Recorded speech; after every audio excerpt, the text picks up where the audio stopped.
নমস্কার। আজকে যে বিষয় নিয়ে কথা বলবো সেটি হলো বহুবিবাহ এবং কৌলিন্য প্রথার সঙ্গে বহুবিবাহের যোগ সেটা নিয়ে। বহুবিবাহ প্রাচীনকাল থেকে পৃথিবীর বিভিন্ন দেশে প্রচলিত আছে। বহুবিবাহ তাকেই বলে যেখানে একজন পুরুষ একই সময় একাধিক স্ত্রীলোকের সঙ্গে থাকে, অথবা একজন স্ত্রীলোক একই সময় একাধিক পুরুষের সঙ্গে থাকে। তবে সাধারণভাবে বহুবিবাহ বলতে পুরুষের বহুবিবাহকেই বোঝানো হয়। আমাদের দেশে এর উদাহরণ আছে রাজা দশরথ, তার ৩ জন স্ত্রী ছিল, কৌশল্যা, কৈকেয়ী, সুমিত্রা। এছাড়াও তার আরো অনেক বউ ছিল। এরকম উদাহরণ খুঁজলে অনেক পাওয়া যাবে। আবার ভালো উদাহরণও আছে, রামচন্দ্র এক স্ত্রী নিয়ে কাটিয়ে দিয়েছেন। তো আজকে বলবো কৌলিন্য প্রথার ব্যাপার নিয়ে। কৌলিন্য প্রথার ব্যাপার বলতে গেলে প্রথমে কৌলিন্য প্রথার সঙ্গে বল্লাল সেনের নাম আসে। বল্লাল সেন কৌলিন্য প্রথা প্রবর্তন করেছিলেন। এখন এটা হচ্ছে একটা কিংবদন্তির মতো যে কৌলিন্য প্রথা প্রবর্তন করেছিলেন বল্লাল সেন। কিন্তু বল্লাল সেন কৌলিন্য প্রথা প্রবর্তন করার আগের একটা ঘটনা আছে, ইতিহাস আছে। কিন্তু সেই ইতিহাসটা আবার ঠিকভাবে লিখিত নয়। তবু বলা যায় যে বল্লাল সেন যখন কৌলিন্য প্রথা প্রবর্তন করেন তারও 500 থেকে 600 বছর আগে আদিসুর বলে কোনো রাজা এই বাংলা যে অঞ্চল সেখানে তিনি পঞ্চবাউনকে আনয়ন করেন। 5 জন বাউনকে কনৌজ থেকে আনেন, কেউ বলে বারাণসী থেকে। 5 জন বাউনকে আনেন এবং 5 জন বাউনকে তিনি গ্রাম দান করেন বসবাসের জন্য। 5 জন বাউনের সঙ্গে 5 জন চাকর এসেছিল। এখন হঠাৎ করে আদিসুরের কেন দরকার হলো যে 5 জন বাউনকে আনার?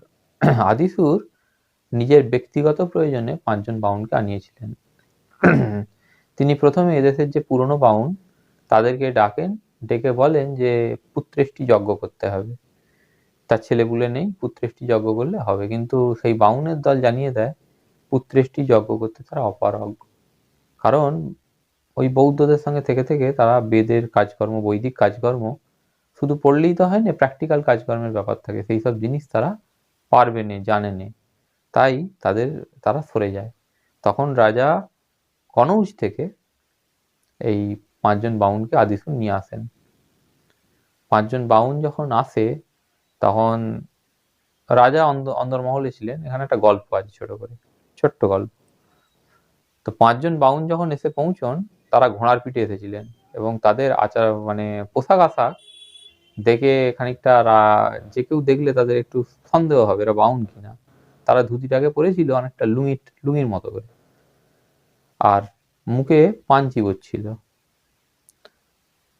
যে রাজ রাজপ্রাসাদের যে রক্ষী বা প্রহরী সে রাজাকে খবর দেয় এরকম 5টা লোক এসেছে, আরো তার চাকর বাকর নিয়ে মোট 10 জনের মতো লোক এসেছে, রাজার সঙ্গে তারা দেখা করতে চায়। আদিসুর তখন জানতে চান সেই প্রহরীর কাছে যে যারা এসেছে তারা তাদের তারা দেখতে কেমন, তাদের আচার আচরণ কেমন। তখন সেই প্রহরী বা রক্ষী রাজাকে বলে যে এইরকম সব দেখলুম, তারা মুখে পাঞ্চি বয়, হ্যাঁ, দেখে তাদের আচার আচরণ খুব একটা।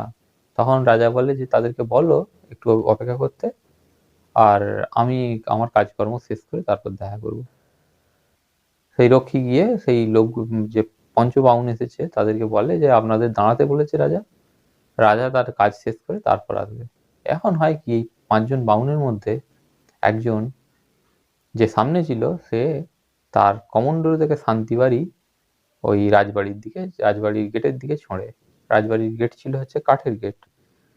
কাঠের গেটে যখন ছোঁড়া হয় শান্তিবাড়ি, তখন এই রক্ষী সহ সকলেই দেখে তাজ্জব হয়ে যায় যে সেই কাঠের গেট সহসা হঠাৎ করেই একটি জীবন্ত গাছে পরিণত হলো।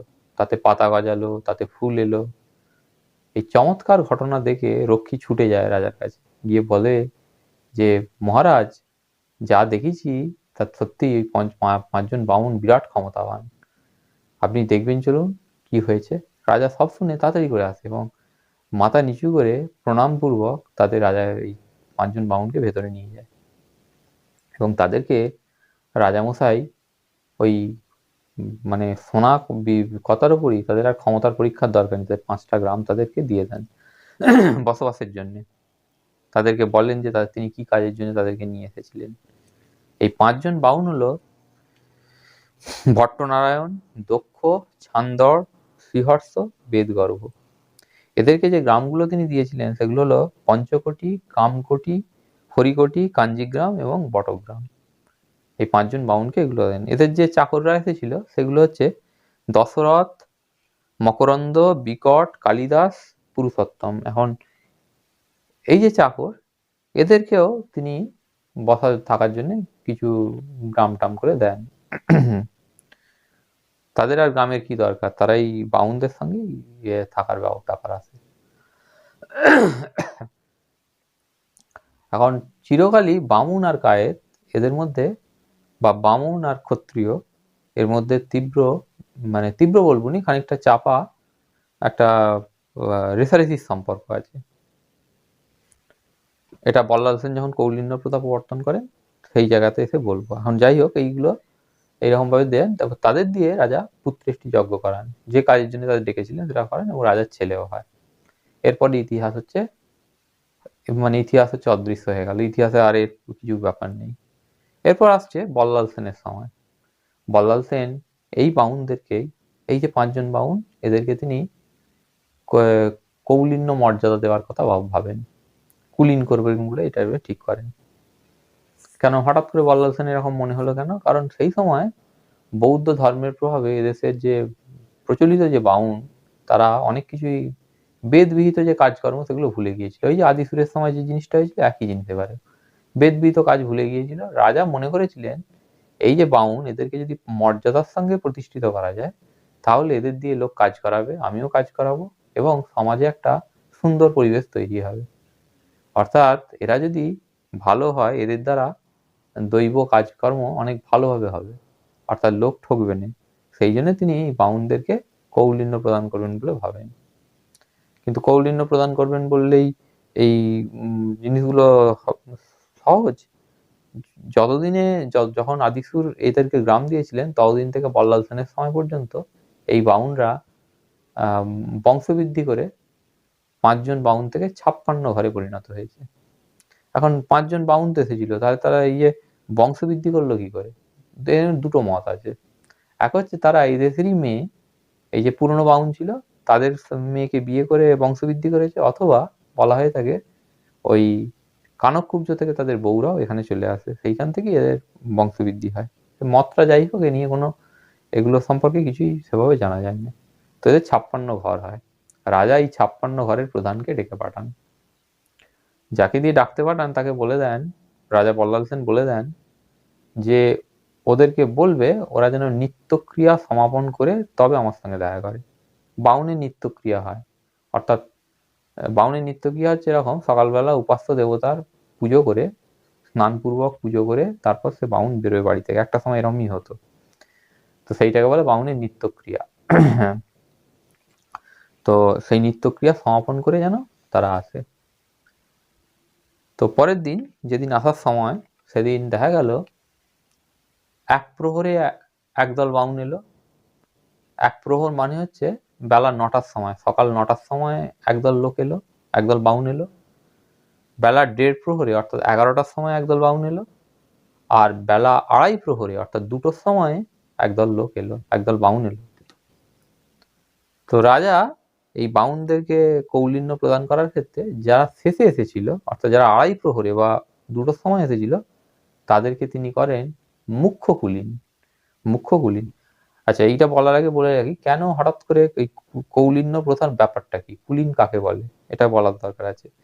কুলীন তাকেই বলে যে রক্ত মাংসে এবং আচার আচরণে নিজের স্বকীয়তা বা নিজের স্বধর্মকে বজায় রেখেছে, যে কারোর সঙ্গে নিজের আচরণকে মেশায়নি, রক্ত মাংসেও মেশায়নি এবং আচার আচরণেও মেশায়নি। এইখানে বল্লালী একটি শ্লোক আছে, বল্লালী শ্লোকটা দিয়েই এইগুলোকে ব্যাখ্যা করা যায়। শ্লোকটি হলো: আচারো বিনয় বিদ্যা প্রতিষ্ঠা তীর্থ দর্শনম নিষ্ঠা শান্তি স্তপদানং নবধা কুললক্ষণম। অর্থাৎ আচার পালন করে, বিদ্যে আছে, বিনয় আছে, হ্যাঁ, প্রতিষ্ঠা লাভ করেছে, তীর্থ দর্শনে যায়, যে কোনো কাজে নিষ্ঠা আছে, দাতা বা দানশীল, এবং শান্তি গুণ আছে তার মধ্যে। এই শান্তিটাকেই পরবর্তীকালে আবৃত্তি করে নেওয়া করে বাউনরা। শান্তি গুণ মানে হচ্ছে শান্তি গুণের মধ্যে 4টি ভাগ আছে: আদান প্রদান, কুসময়ী কন্যা গ্রহণ এবং হচ্ছে ঘটকাগ্রে প্রতিজ্ঞা। আদান হচ্ছে সমান বা উৎকৃষ্ট গৃহ থেকে বিবাহের জন্য কন্যা গ্রহণ। প্রদান হচ্ছে সমান বা উৎকৃষ্ট গৃহে কন্যা সমর্পণ। আর কুসময়ী কন্যা গ্রহণ মানে হচ্ছে ঘটকের সম্ভবত মেয়ে গ্রহণ। আর ঘটকাগ্রে প্রতিজ্ঞা মানে ঘটকের সামনে মেয়ে যেখানে পাওয়া যায় না, ঘটকের সামনে কিছু বলে প্রতিজ্ঞা করে কাজ করা। এই জিনিসগুলো যাদের মধ্যে থাকবে সেই হচ্ছে কুলীন। এই কুললক্ষণগুলো থাকলেই হচ্ছে কুলীন। এর মধ্যে 8টি গুণ হচ্ছে চারিত্রিক গুণ। আর একটি গুণ যেটা শান্তি শব্দ দ্বারা ব্যাখ্যা করা হচ্ছে আবৃত্তি গুণ, যেটাকে পরবর্তীকালে আবৃত্তি করা হচ্ছে, এইটা হচ্ছে রক্ত মাংস এবং রক্ত মাংসকে না মেশানোর একটা ব্যাপার থাকে এই আবৃত্তি গুণের মধ্যে, নিজের স্বকীয়তাটা বজায় রাখা রক্ত মাংসে। এইটা হচ্ছে আবৃত্তি গুণ। কুলীন যে কুলীন হবে সে কখনোই অকুলীনের কাছ থেকে কোনো খাবার নেবে না, কোনো জল খাবে না এবং কোনোভাবেই তার মেয়ে বা তার যে ছেলে তাকে মেয়ে দেবে না, মেয়ে নেবেও না, মেয়েও দেবেও না। সম্পূর্ণ স্বতন্ত্র একটা আচরণ সে পালন করবে। তাই এই জিনিসগুলোকে যখন আধুনিক কালে বিকৃতভাবে ব্যাখ্যা করা হয় তখন স্বভাবতই দেখানো হয় বাউনগুলো কত খারাপ ছিল। জিনিসটা তারা জানে না বলে এইভাবে এগুলোকে ব্যাখ্যা করে।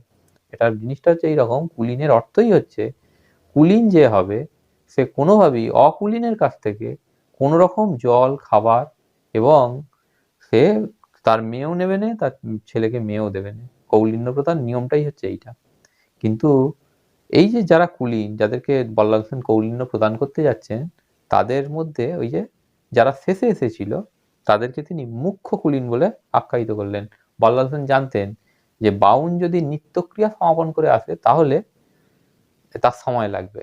তাই দুটোর সময় যে এলো অর্থাৎ 2.5 প্রহরে যে এলো তাকে তিনি মুখ্য কুলীন করলেন। যে 11টা এলো তাকে তিনি করলেন সত্রিয়। সত্রিয় মানে হচ্ছে এর মধ্যে 8টা গুণ আছে। সত্রিয়র 8টা গুণ আছে, একটি গুণ নেই। আর যারা 9টার সময় এলো তাদেরকে তিনি করেন গৌণকুলীন। গৌণকুলীন মানে হচ্ছে কুলের শত্রু, অর্থাৎ কুলীনের শত্রু গৌণকুলীন। গৌণকুলীন মানে যার কোনো গুণ নেই, সদাচার পরিবৃত সে নয়। যারা মুখ্য কুলীন তারা 9টা গুণেই বিভূষিত, যারা সত্রিয় তারা 8টা গুণে বিভূষিত। আর যারা হচ্ছে গৌণকুলীন তারা কুলীনই নয়, মানে তাদের সদাচার থেকে তারা ভ্রষ্ট হয়ে গেছে। এইভাবে বল্লাল এই নিয়মটা তৈরি করেন। এখন নিয়ম তো তৈরি হলো, নিয়ম তৈরির পরেও কাল থাকে। এই নিয়মটাকে দেখবে, এই নিয়ম তৈরি দেখার জন্য বল্লাল বলা হয়ে থাকে আরো দুটো জিনিস করেন। আরো করেন, একটি হচ্ছে ঘটক, আর একটা হচ্ছে বংশজ। এখন বংশজ বল্লালের মুখ থেকে বেরিয়েছিল বংশজ, তাই বংশজ মানে হচ্ছে যার কোনো গুণ নেই। আর ঘটক মানেও সেও কুলীনের থেকে খানিক ছোট, তবে কুলীনের গুণগুলোকে সে লক্ষ্য করবে এবং কুলীন গুণ থেকে ভ্রষ্ট হচ্ছে কিনা এটাও সে দেখবে। এই হচ্ছে বল্লালের নিয়ম। বল্লাল এই নিয়ম প্রতিষ্ঠা করেন। ভিডিও শেষ হয়ে আসছে, আজকে এইখানেই শেষ করবো। আর তার আগে একটুখানি বলে রাখি, বল্লালের এই নিয়ম বল্লাল পুত্র লক্ষণ সেন পাল্টে ফেলেন। বল্লাল পুত্র লক্ষণ সেন বল্লাল বলে দেন, এই নিয়মটা তৈরি করার সঙ্গে বল্লাল বলে দেন যে এই নিয়ম প্রতি 3 যুগ অন্তর, 3 যুগ মানে হচ্ছে 12 বছরে 1 যুগ, 3 যুগ মানে হচ্ছে 36 বছর, প্রতি 36 বছর অন্তর পরীক্ষা করে দেখা হবে কে কুলীন আছে আর কে নেই, তাকে কৌলিন্য থেকে সরিয়ে দেওয়া হবে। কিন্তু তার পুত্র লক্ষণ সেন এই নিয়মকে পাল্টে বলেন এখন থেকে কৌলিন্য বংশানুক্রমিক হবে। আর আবৃত্তি গুণ মানে হচ্ছে মেয়ের বিয়ে, মেয়ে আদান প্রদান, এই জায়গাতেই এটা দিকে বিচার করা হবে যে সে কুলীন আছে কি নেই। ফলে কৌলিন্য প্রথার মধ্যে বিভিন্ন রকমের গোলমাল শুরু হয়। বল্লালের তৈরি নিয়মের মধ্যেও গোলমাল ছিল। পরের দিন, আজকে ভিডিওটা এই পর্যন্তই। পরের দিন এসে বলবো যে বল্লালের নিয়মের জন্য এবং বল্লালের নিয়মের পর কি হলো ঠিক কৌলিন্য ব্যবস্থা, সেটা। ধন্যবাদ।